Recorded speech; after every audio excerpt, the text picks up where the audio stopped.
Assalamualaikum warahmatullahi wabarakatuh. Selamat datang di channel Muhammad Samsudin.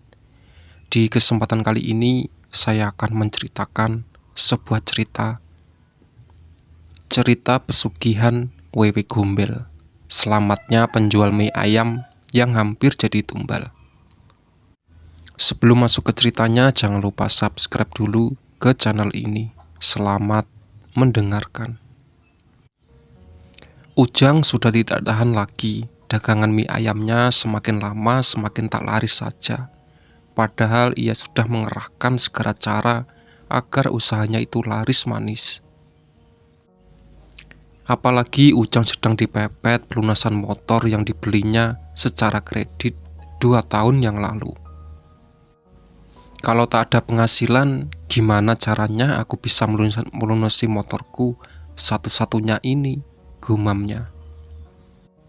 Hingga suatu hari Ujang didatangi oleh seorang nenek tua di warung mie ayamnya. Nenek itu datang meminta air untuk minum. Setelah memberi minum, Ujang berinisiatif untuk membuat mie ayam untuknya. Ia tak tega melihat nenek itu seperti kelelahan berjalan jauh. Tak disangka nenek itu melahap mie ayam buatan Ujang dengan cepat. Meski warungnya sepi, Ujang tetap punya hati untuk membantu sesama. "Warungmu sepi, nak?" tanya nenek itu setelah selesai makan. "Iya, Nek, lagi sepi sekali akhir-akhir ini," jawab Ujang lesu. Tiba-tiba nenek itu mengeluarkan sebuah kendi kecil berisi air. Ia kemudian memberikan itu kepada Ujang. "Taburkan ini ke seluruh bagian depan rumahmu. Lalu sisakan sedikit untuk diminum saat jam 12 malam. Nanti akan ada seorang wanita cantik di pintu.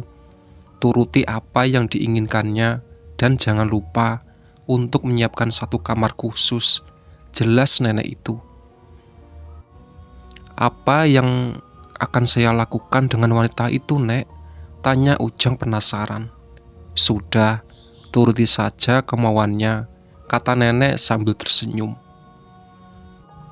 Kemudian ia pergi meninggalkan Ujang yang masih bertanya-tanya dengan apa yang baru saja terjadi.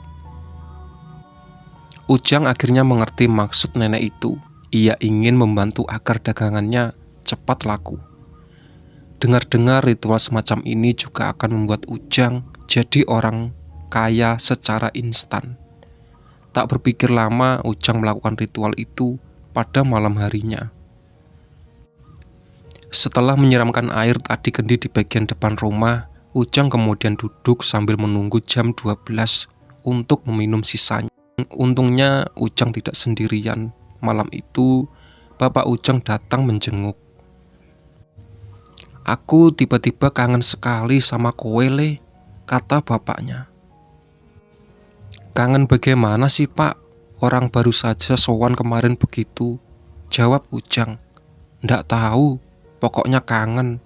Buat ngobatin rasa kangen itu, dengarkan cerita bapak ya," kata bapak Ujang. Tanpa sadar mereka larut dalam cerita bapak Ujang malam itu. Dahulu ada sepasang suami istri tinggal di desa kecil. Suatu hari sang suami murka kepada istrinya lantaran mereka tak kunjung diberi keturunan.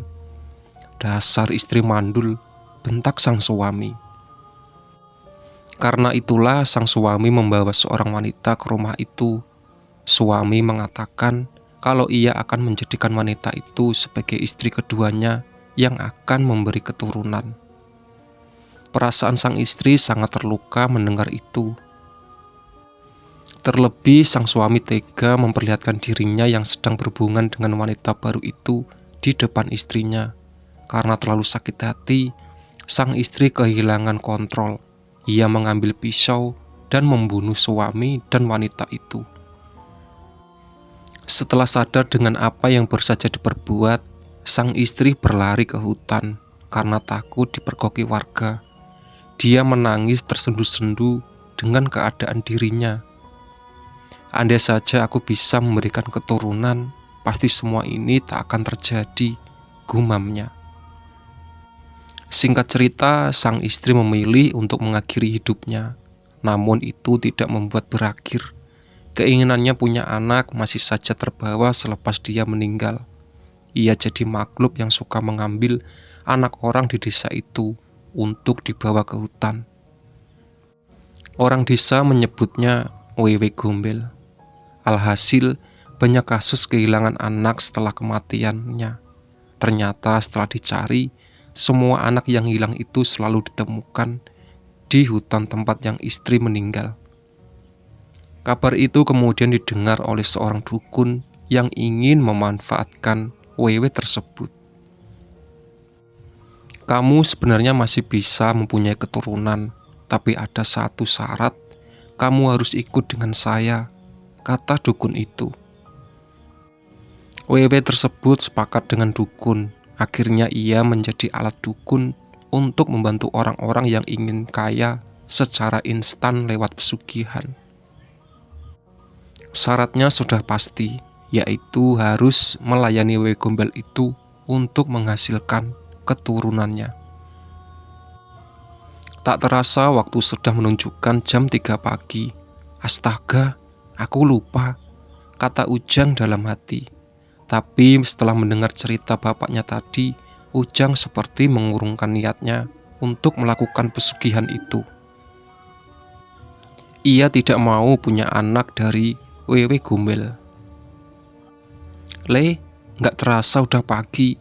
Bapak nginep tidur di sini saja ya, kata Bapak Ujang. Nggih Pak, jawab Ujang. Di rumah Ujang cuma ada satu kamar berdua dengan istri dan kamar yang sudah siapkan untuk menjamu wanita cantik tadi. Karena Bapak Ujang menginap kamar yang sudah disiapkan tadi, akhirnya ditiduri oleh bapaknya. Ujang lega. Berkat firasat bapaknya yang selamat dari malapetaka, kalau saja bapaknya tidak datang malam itu, Ujang tidak ingin membayangkan apa yang akan terjadi padanya.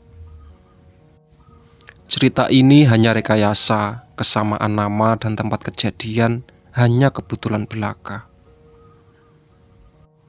Itulah sahabat cerita dari pesugihan Wewe Gombel. Selamatnya penjual mie ayam yang hampir jadi tumbal.